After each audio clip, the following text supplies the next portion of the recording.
This article has been updated. This week the Population Association of America and the Association of Population Research Centers, whose members include over 3,000 scientists and over 40 federally funded organizations, sounded an alarm bell about one of their most sacred cows, the United States Census Bureau. Reports had surfaced saying the White House planned to install as the Bureau's deputy director Thomas Brunel, a political science professor with scant managerial experience who is best known for his testimony as an expert witness on behalf of Republican redistricting plans and a book that argues against competitive electoral districts. News of the appointment, which sources close to the Bureau say is imminent, sparked hand-wringing among statisticians, former Bureau directors, and civil rights leaders.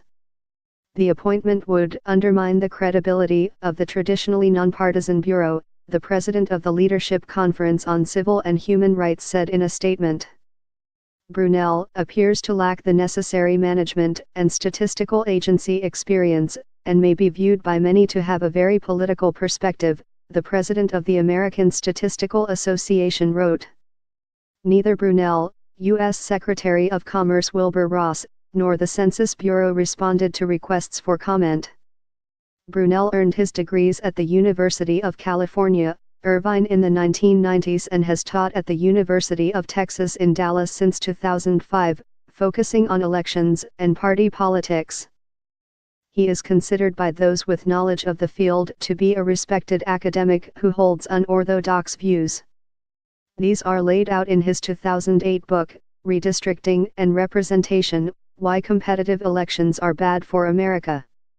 In it, Brunel argues that a politically homogeneous district will be more likely to agree on a candidate and elect him or her with higher margins, resulting in a more satisfied electorate than in more diverse districts.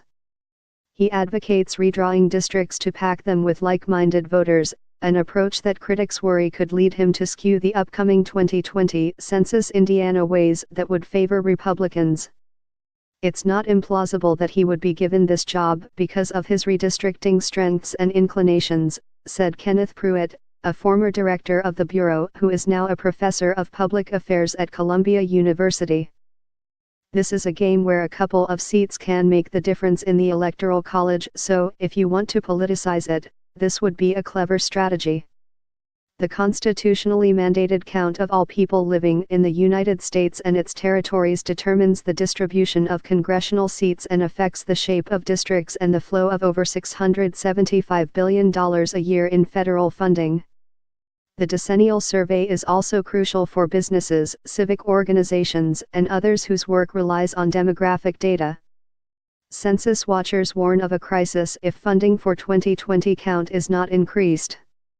Robert Boatwright, a political science professor at Clark University familiar with Brunel and his work, cautioned against judging his ability to lead the Census Bureau solely by looking at his views on redistricting.